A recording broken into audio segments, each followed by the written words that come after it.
Thanks for logging on to the TeamCast for the week of Monday, February 22nd through Friday the 26th. Hello, I'm Mr. Andrews. And I'm Miss Worst. And here's what's happening on our team this week. I hope you're enjoying the sunshine and the beautiful weekend.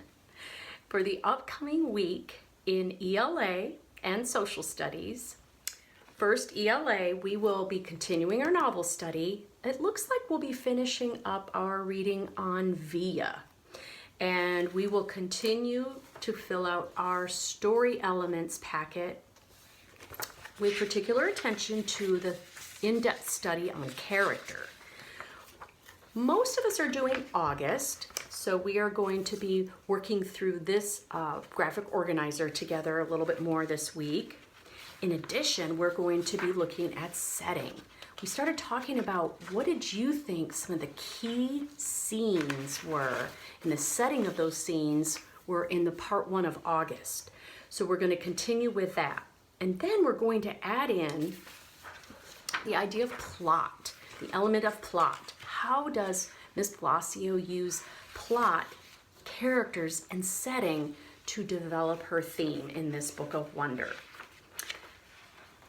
In addition to our reading together and our discussion and writing, we will continue our word study and our daily language review activities together. And hopefully you are keeping up with your independent reading in your various genres. So what does your genre wheel look like? Are you about halfway through your goal? We are getting our interim reports this week, so are you halfway to your goal in your genre wheel? So we'll take a look at that and we'll talk a little bit more about that.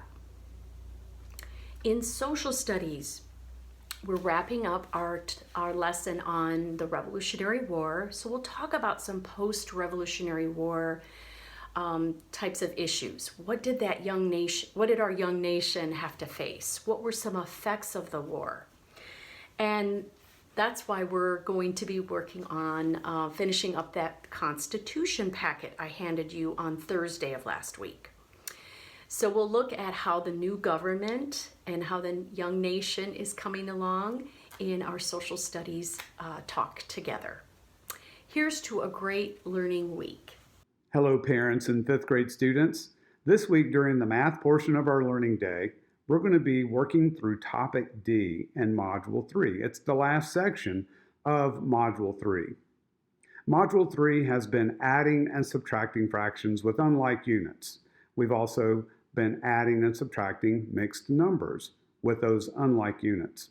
So as we round out Module 3, we're going to be talking about things such as using benchmark fractions, thinking and reasoning as we add and subtract using benchmark fractions.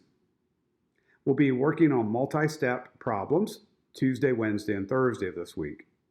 And on Friday, that's an asynchronous learning day for all students remotely. So on Thursday, I will be sending home the Topic D quiz with the expectation that students will complete that on Friday and then return it to school on Monday. Parents, I want to make you aware of a couple of resources that are available to you on our Math Canvas page. First of all, each day we have a daily lesson video. Those videos are put together by the same people who make our curriculum, Eureka Math. So a great way to refresh or reinforce what has been taught in the classroom would be to watch the daily lesson videos. They're generally 15 to 18 minutes in length, and they cover in a summary what we try to do in our hour and 10 minutes of instruction at school. Also, accompany is Zern lesson activities as well. Zern goes hand in hand with the Eureka curriculum. So what I've taught during the day and what we practice during the day can be extended with the Zern lessons. So links to those are located on our Math Canvas page. And I want to encourage all students to participate with those. And parents, you're welcome to look and see how and what we're doing. So we have asynchronous learning on Friday. Quizzes will go home on Thursday evening, and students will complete what we have been studying throughout the week on Friday. Next week, we're going to have our Module 3 end of module assessment early in the week, and then we'll begin Module 4. More about that and multiplying and dividing fractions next week. During the science portion of our day, in our team, we're ready to move on to Newton's second and third laws of inertia. So we'll be examining topics such as how does force and mass affect acceleration, what are balanced and unbalanced forces, and where does force come from, and how does force act between objects. Those are topics for this week in science. Looking forward to those. Where is Mr. Andrews? He's in the U.S. He's at a capital. Oh, which one will we learn about this week? So where in the United States will I be this week? Well, here are the clues and the bonus picture of me in front of the Capitol building of the state. I visited there about 5 years ago, made a drive off the beaten path to be able to see the state capitol. Haven't changed one bit, have I? This state was don't answer that. This state was the very first one to ratify the United States Constitution back on December 7th, 1787.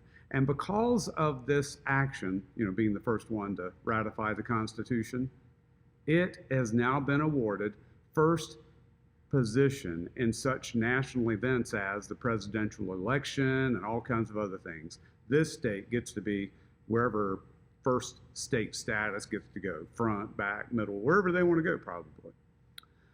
Well, this state has the second longest twin span suspension bridge in the world. And this bridge connects it with its neighbor state to the north. It used to be the longest, now it's second longest, and I'm not telling you what the name of the state is that it connects it to. It's just the second longest twin span suspension bridge. This state is the only one out of all 50, this is the only state without a national park in it. Aw, before you feel too bad about it, here's probably one reason why.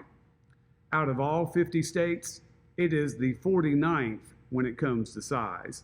So it's a fairly small state, and it's 45th in population out of 50.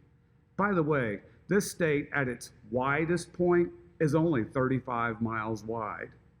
Did you know that Guilford County, where we live here, Guilford County is nearly that wide? Pretty small state.